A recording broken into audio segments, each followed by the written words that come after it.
You're going to be shocked to find out that today, Politico has another attack piece on Bernie Sanders. I wonder if they think he's a threat. I can't quite tell. Here's what mainstream reporters don't write a lot about. Irrelevant people. People that, at least that they view to be irrelevant.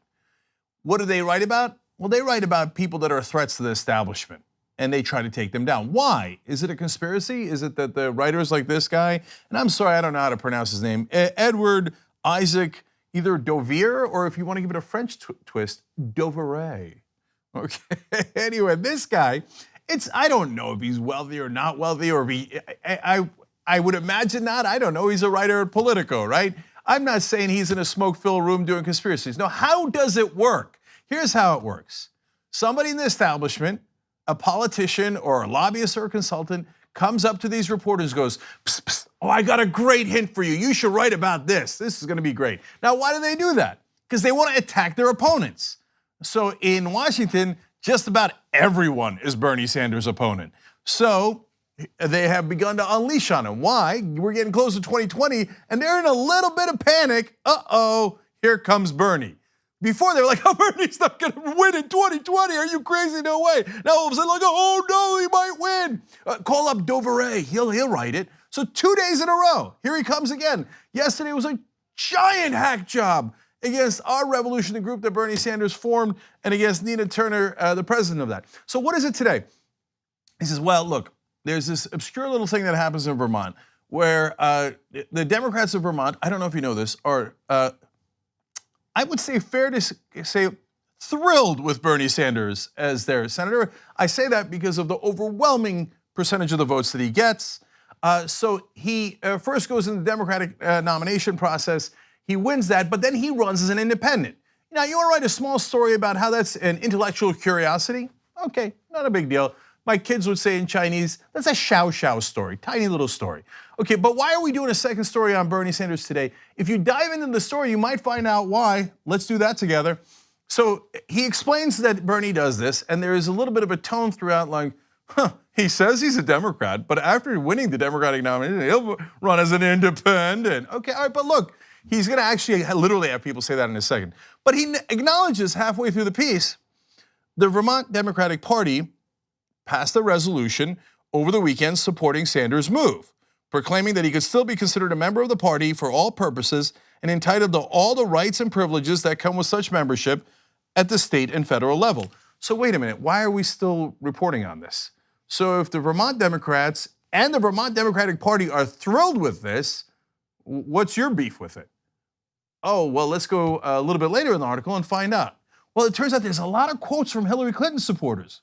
No, really? So he quotes Clinton political advisor Adam Parkomenko. He says about Bernie, Parkomenko says, and this guy wants to run for the Democratic nomination in 2020. LOL. Oh, yeah, okay. I get it. Look, and for you at home, you probably don't understand, and it took me a while to understand it. Because I didn't grow up on any given team, okay? And I never cared about the team. I've never been a cheerleader. I've never had pom-poms. So I don't know why they care so much. What I care about is, what is Bernie Sanders' positions? I know what his positions on healthcare are, income inequality, money out of politics, you go down the list, right? But they don't care about that.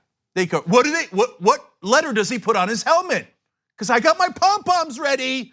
Oh, he doesn't say Democrat, he says independent. Well, what difference does it make? His positions are identical. In fact, they're the most progressive. He might not call himself a Democrat throughout his career because the Democratic Party was not progressive enough. If it was, then I would imagine he'd proudly call himself that. But for a voter, not only A, do most of them not care, but secondly, it's actually a positive thing. It does appeal to independents because he is not beholden to any one particular power structure or a set of elites or a party machine.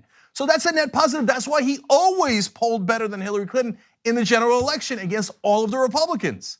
But hacks like Doveret were like, oh no, I do declare, We, the geniuses in Washington establishment, have decided that Bernie couldn't possibly win, even though every single poll shows the opposite.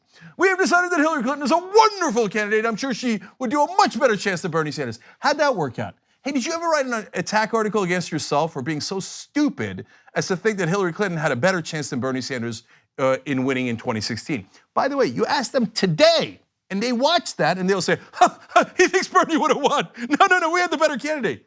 Who lost to Donald Trump?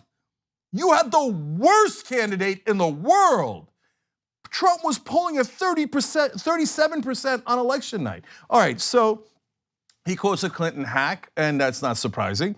That's the whole point of this story. Then he quotes another Clinton hack. Clinton spokesman Nick Merrills just tweeted about Bernie Sanders running as an independent in Vermont, because of course he's up for the Senate election again there, which he will crush and he will win super easily. So that's not an interesting article. That would applaud Bernie Sanders. We can't have that. We can't have that. So he quotes a tweet. Seriously?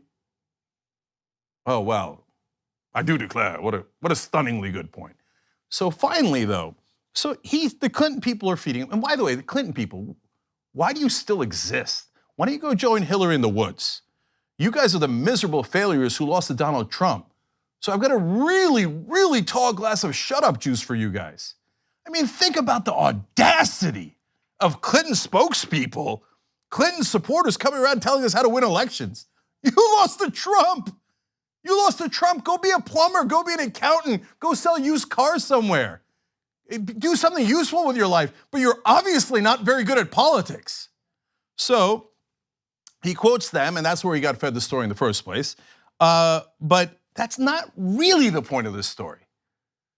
So here's the line that gives away the actual point of this exercise.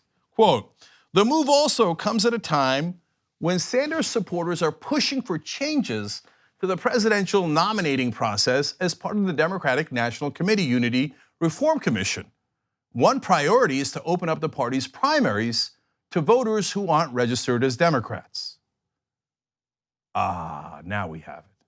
See, the Unity Reform Commission was formed within the Democratic Party. It took some of Sanders' delegates, it took some of Hillary's delegates, and then Tom Perez got to pick some. And they got together and suggested reforms for the Democratic Party. Desperately needed reforms. I wish they went a little further, but overall, look, they worked hard on it. They negotiated. They got the best they could, and they're really solid reforms, including stripping away some of the superdelegates, which is great because it gives more power to the people, et cetera. We want those to be passed. The establishment does not want those rules passed. They liked it when the elite and the powerful kept all the power to themselves. They like the superdelegates. They like all the things that rig the primary in an official way on behalf of the establishment. So now, mentioning the Unity Reform Commission in the middle of a story about how Bernie Sanders is running for senator in Vermont, why did you bring that up? Because that's the whole point of the story. Oh, don't do what the Unity Reform Commission says. Don't do those reforms, because remember the guy who picked him, not even a Democrat, he's an independent. Ignore everything he has to say. Look, keep the adults in charge. Hey, adults, how you doing lately? Democratic so-called adults. Should I say it one more time? You lost to Trump. You lost the House, you lost the Senate, you lost the Supreme Court, you lost 1,000 state seats, and you lost 69 out of 99 state legislatures. How dare you even discuss politics? You're the biggest losers in America. And you get your buddy here, Edward Isaac, to write whatever the hell you want. Oh yeah, Bernie Sanders. I can't believe he doesn't have a D on his helmet. I can't believe it. Oh my God. Did you ever talk about his issues, his policies? Did you ever consider, hey, why is he so popular? Why is he the most popular Democrat in the country? Hold, I'm sure Politico is really busy. They're working around the clock on it. They're like, maybe we should investigate why everyone in Washington hates Bernie Sanders and everyone outside of Washington loves Bernie Sanders. Look at his polling. Look at how well he's doing. I'm waiting, still no such article, because these establishment hacks in a lot of ways work for the Democratic and Republican establishment. By the way, you should, if you're gonna do their work for them, their dirty work for them, and then cover it up, you should at least get paid for it. So just be honest about it and collect a paycheck while you're at it. 2 easy ways to follow the Young Turks. One is hit the subscribe button down below, then you're a TYT subscriber. And second is ring the bell. And when you do that on YouTube, you're notified of our videos.